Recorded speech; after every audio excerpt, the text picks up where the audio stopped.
लोकसभा में वक्फ संशोधन विधेयक पेश किया गया तो इधर झारखंड में भी इसकी गूंज सुनने को मिली। प्रदेश कांग्रेस कार्यालय में सभी नेता इस बिल के संबंध में बोलने के लिए उठ खड़े हुए और प्रदेश अध्यक्ष के द्वारा बुलाई गई प्रेस वार्ता में कोई भी नेता रुका नहीं, सब ने कुछ न कुछ कहा। यानी ऐसी स्थिति बन गई कि प्रेस कॉन्फ्रेंस में काय काय होने लगी। वक्फ संशोधन विधेयक का हम कांग्रेस जन विरोध करते हैं। वक्फ बोर्ड परिषद में गैर मुसलमानों को शामिल करने का प्रस्ताव वक्फ संपत्तियों के प्रतिनिधित्व और प्रशासन के बारे में चिंता पैदा करता है, जिन्हें पारंपरिक रूप से इस्लामी कानून के अनुसार प्रतिनिधित्व किया गया है। ये जो है नंबर 1, यानी वक्फ बोर्ड परिषद में गैर मुस्लिमों को शामिल करने का जो षड्यंत्र है, इसका हम लोग विरोध करते हैं। विधेयक अधिनियम की धारा 23 में संशोधन करके वक्फ बोर्ड के मुख्य कार्यकारी अधिकारी के मुस्लिम होने के मापदंड को हटाता है।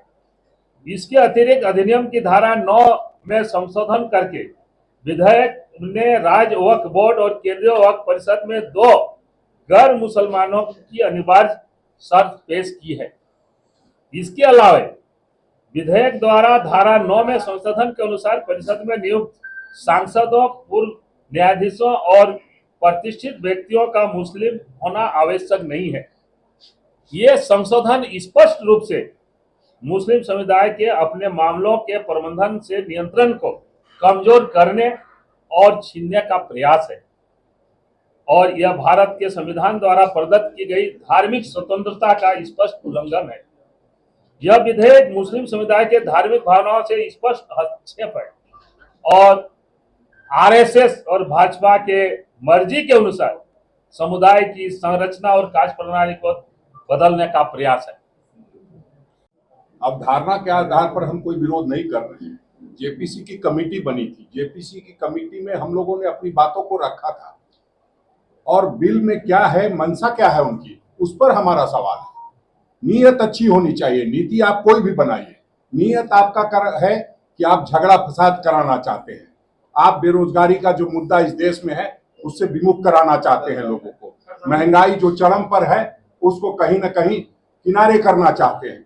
और मानना यह है कि ये जो बिल इंट्रोड्यूस किया गया है वक्फ एमेंडमेंट बिल, यह देश का जो लोकतांत्रिक ताना बाना है, जो धर्मनिरपेक्ष सेकुलर ताना बाना है, उसको छिन्न भिन्न करने का एक बहुत बड़ा कंस्पेरेसी है और योजनाबद्ध तरीके से जिस तरह से 2014 के बाद में एक एजेंडे से भारतीय जनता पार्टी सरकार चला रही, उसी एजेंडे का एक हिस्सा है। सामान्य बात हम बोलते हैं, बात यहाँ हिंदू, मुसलमान, सिख और ईसाई की बात नहीं है।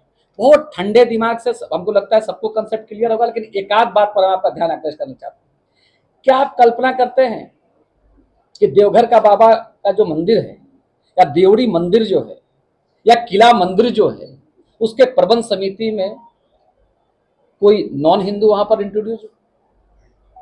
क्या हम ये उम्मीद करते हैं कि गुरुद्वारा प्रबंधक कमेटी रकाबगंज जो है, जो वहां पर कोई सिख के अलावा कोई दूसरा आदमी? इस देश में एक मान्य परंपरा रही, एक मान्य परंपरा रही और इसकी एक खूबसूरती रही है। जिस प्रकार से यहाँ पर इन्होंने बिल इंट्रोड्यूस किया है, वो पूरी तरह से गैर संवैधानिक है और इनकी मंशा को दर्शा रहा है। ये पूरा सामाजिक आप जो है डीएम को पार पहले जो वक्फ ट्रिब्यूनल को जो पावर था, उस पावर को आप विड्रॉ करने की बात, अभी कोई साथी बोल रहे थे, आप इधर बोल रहे थे, हमारे एक मित्र बोल रहे थे कि आप अभी कैसे बोल रहे हैं, इसलिए अभी बोल रहे हैं कि जो जेपीसी के, जैसा कि हमारे राजेश ठाकुर जी ने बताया, ज्वाइंट पार्लियामेंट्री कमेटी के माननीय सदस्यों में से जो विपक्ष के लोग थे, उन्होंने जो 40 संशोधन दिए थे, उसमें से 90% संशोधनों को मानने से इनकार कर दिया है। रुकिए, पहले हम आप लोग से जानना चाहेंगे, वक्त का मतलब समझते हैं या समझा दें? हम समझे आपको?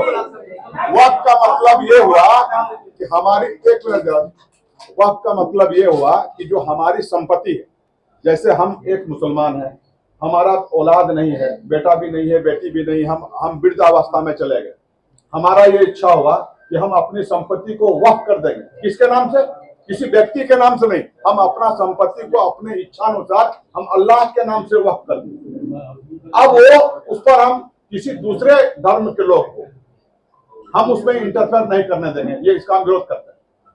साफ साफ बात सुनिए, समझ गए?